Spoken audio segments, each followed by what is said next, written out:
Hi, and welcome back to another episode of the History of Fan Anime. I'm your host, William Chow, and in today's episode is going to be, from my last episode I just did, which is basically saying what some of my favorite animes are. Today, I'm going to go through and go over some of my favorite hentai mangas, okay? And of course, as soon as you say the word hentai, of course, that always that's lots of interest right away, okay?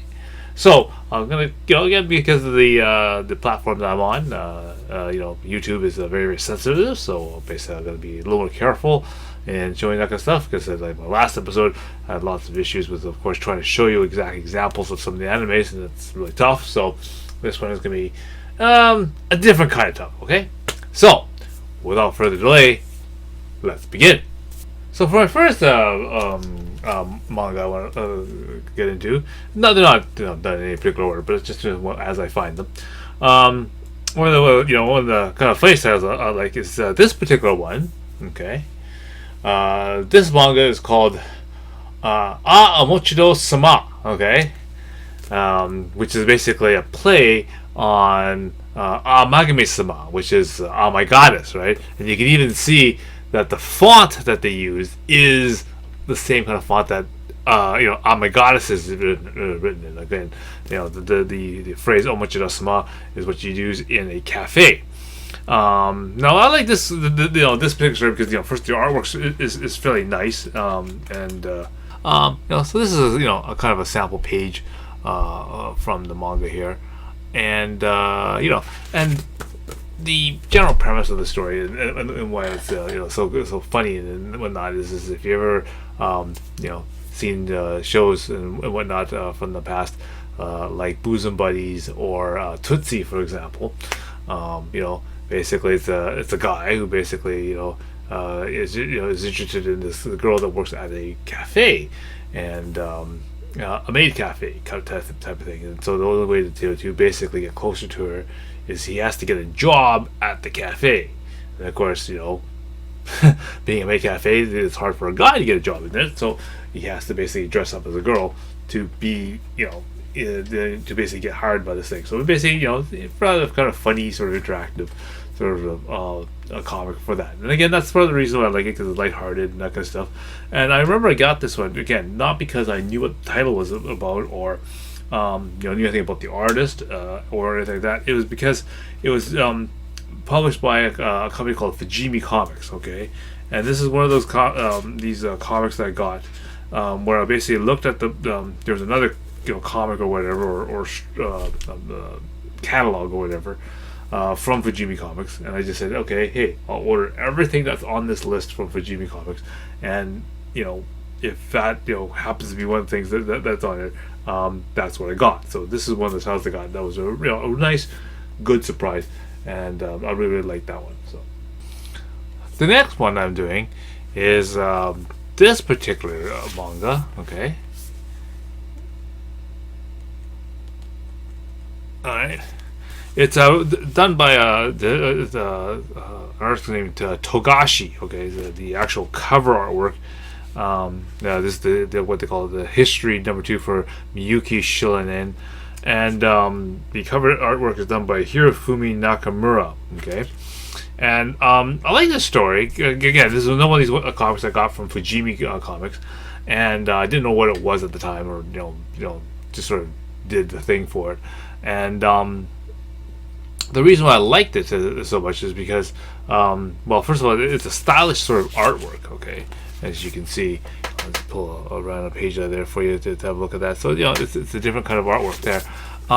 But the other reason why I like this because this is one of the very few stories which is about it's an elf story. Okay, so basically, it's an elf got kind of I guess got transferred and is in sort of modern day kind of time, and sort of the different stories about this sort of dark elf, if you will, in this thing. So it's, again, I got really interested in that kind of thing because again, you remember, very popular things like Record of Lotus Wars and that kind of stuff has all been kind of a new thing. So again, this thing is is really, really popular. Okay, so the next one is this comic that I've kind of felt came across, okay, is this one right here. It's called Crocus, okay.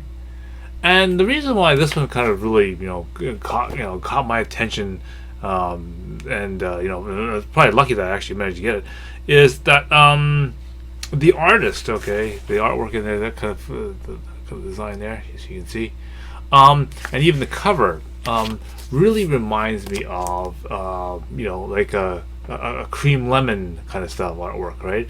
And the particular stories and the characters and that kind of stuff that's sort of written in here is very, very, like the storyline of Cream Lemon. Again, because of that sort of link, and again, that's one of the first sort of hentais that came out of Cream Lemon, that kind of stuff that I got really interested into that storyline. So that's why I got really attracted to this particular type of artwork from this particular manga. Again, this book is done from a comic series called Wani Magazine Comics. Okay, and again, there's a series of comics and that kind of stuff from this particular publisher right here. And so that's what, a lot of times how I learn about the different sort of mangas that are available. Again, you can kind of see the little inset spine there on the back, advertising for more. One of the major mangas that is done by this particular company is Urutsusuki Doji. Okay, they make the manga for this particular that series. So again, from one of those magazines, from that famous title, I was able to then see this one and then just see the colors, sort of the topic of that one. So I basically get this one. So again, if you're interested in that sort of older sort of cream lemon type of origins, check this one out, Crocus. The next one is is more about the artist. Okay, the actual comic here is this one right here. Okay, it's called SF with Sojou H Virus, okay, and it's kind of in this mini comic book style type thing. This particular manga sort of company is called France Shonen, okay, comic bunko, okay. So so you can tell it's a little bit smaller than your standard manga type of thing, as you can see. Anyway, this particular, not so much this particular issue, but this particular manga artist, okay, this particular thing is drawn by an artist named Yoshimasa Watanabe, okay, and he draws a particular style which is very common, okay. He likes very drawing his very female figures and that kind of stuff, well built, as you can tell, and so he that particular style you'll notice from this particular artist. And again, I like that kind of thing. He does a lot of different mangas and that kind of stuff, and his female characters roughly the same from issue to issue, but definitely something that you should check out is definitely from that particular artist. The next two comics that I want to go over, again, if I want to use this one as the example, this is the kind of comic that I recommend by the artist. Okay, well, there's some titles that I kind of got, again, when I was searching through the list and that kind of stuff, that I had really, again, no idea what they are, and what they're about or anything like that, except, well, it has a strange title. So I figured, okay, I'm going to order these ones based on the title. And it just ended up that it was really actually a very good magazine to get.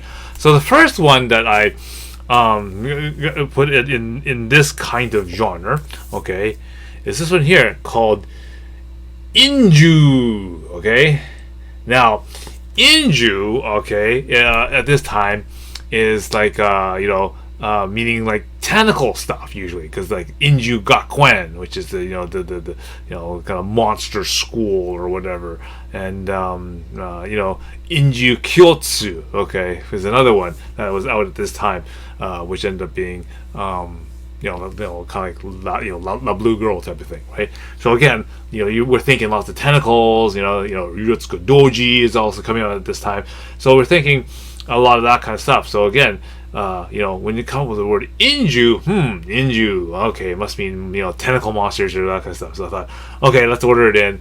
And, yep, sure enough, that's what it is. Even though the cover seems to be a lot more about SM and that kind of stuff, it's definitely different sort of artwork and that kind of stuff for tentacles. Okay, so that's one of the ones I got, again, based on what the title is. Okay, now the second one I want to get into is this one. So when you see a title like this, R plus 2 pi R, I mean, what does this have to do with hentai? Okay, seems pretty strange. All right, so okay, again, let's order it in. Okay, and again, so yeah, so this is just some weird high school story thing mixed up with some, I don't know, kind of like Fist of the North Star, JoJo thing, I guess, high school. And I guess this girl gets all caught up in it and all other stuff. So yeah, definitely a very, very strange title for a hentai. But yeah, again, that's one of the ones where you go, hey, if it has a title like that, heck, it has to be weird enough to go. So again, I ordered this one. There's 2 issues for this one. R plus 2 pi R. Volume 1 and Volume 2. Okay, so definitely you want a strange one based on title, check those ones out. The next 2 are some mangas I really got interested in, is because when I first was picking all these different things, whether from Fujimi Comics or whatever, and then I'm getting into these different manga titles and whatnot. What ended up happening is that I run across a title or something that I like or whatever, and then shortly after they turn it into an anime, and they turn it into sometimes I always wonder, do they do a good representation of it? Do they not? Whatever, and sometimes it varies. Okay, sometimes they do a really horrible job, and then you go ah. But anyway, so one of the titles I really, really enjoyed was this one here. Okay, it's called Parade. Okay, and again, I bought this this comic and was, really enjoyed the story of it, and thought it was really quite interesting. Again, you can probably tell by my style, my taste of hentais by this. But yeah, so that's so I really enjoyed this thing. And then again, later on it came out with a anime. And the thing I really liked about the anime, it was that it had a really good song to it. If you ever go and check out the anime for this thing, the Idol Singer song that's in this is really, really good. Okay, so do check that one out. Parade. Now the other one that I really, really liked at this time was this series here called Stainless Night. Okay. Now they made a couple different issues of this one. This one's Stainless Night 2010 linear, and this one is Stainless Night 2021 Sakuya. Okay, and again, you can kind of tell by let's say this particular art style. This thing is the symbolism and that kind of stuff is very representative of an anime super-dimensional Orgus. Okay, the gypsies and that kind of stuff had or some of the military guys wore these little ranking triangles on their forehead. So that's sort of got me really interested in that stuff. And again, this is one of these comics I ordered from Fujimi Comics, and I thought it was really nice. The artwork's really good in it. And again, I really enjoyed the story. And then, of course, later on, they made an anime for it. And and again, it was a sort of action sort of thing with a little bit of hentai in it, but it concentrated a lot on the story, which was really, really nice. And it helped fill it out for me, and help fill in the translation and that kind of stuff for me as well. Okay, so again, yes. There's more to the story of Stainless Night that I can get into, but again, I'm just covering mangas that I'm interested in. Maybe later on I'll cover more of my history and my story of this particular thing with that. Okay, so again, check that one out. Stainless Night. Another series that I really kind of got into, and I really, really liked the art style and that kind of stuff in it, and then later became an anime, is this particular series. Okay, now it actually is 2 different kind of comics in here, and they're really, really graphic. Okay, and the animes will definitely show it. The name of the manga is called The Equation of the Immortal, okay, which of course they shorten to Immortality, okay. And it's by Azuki Kurenai, okay.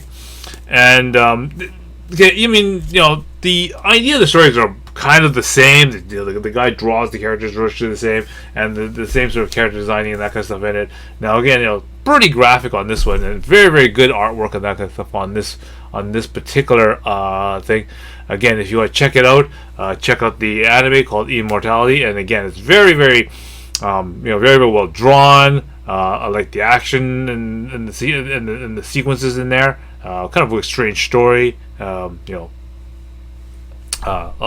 the female character design in, and all the the strangeness that ensues in there. And basically, yeah, very very graphic, and so it's that's one of the ones I was again really kind of happy that I got into the manga early, and then basically they made an anime for it afterwards, so it was really really, really good for that. So again, something definitely worth checking out. Okay, so the last one I want to get into is this particular one. Again, this is in the category of character art style, or artists. Okay, is this particular one here? Okay, this one here is drawn by an artist named Ko Karazima. Okay, now at the time I didn't know who this kind of person is, other than the fact that he's probably one of the artists that most closely copies Satoshi Ushihara, okay? Because you can even tell by this character, it's very, very plastic, little-ish, maybe a little bit of Langrisa, sort of look to it, okay? Okay, you can tell by his characters and that kind of stuff that he draws. It's very, very, Langrisa looking, like, right? Very, very, or plastic little, like, looking, right? Okay. And so I've always referred to this as, the Satoshi Ushihara's apprentice, okay, as it were. But again, and so I picked up, this particular manga for him, and that for that. Okay, so what you want to do is you want to go down below and click like and click subscribe, and then you'll get into more episodes of the different things that I like, and maybe pull out some more things out of archive, show you and tell some more stories. All right. So until next time, see you again.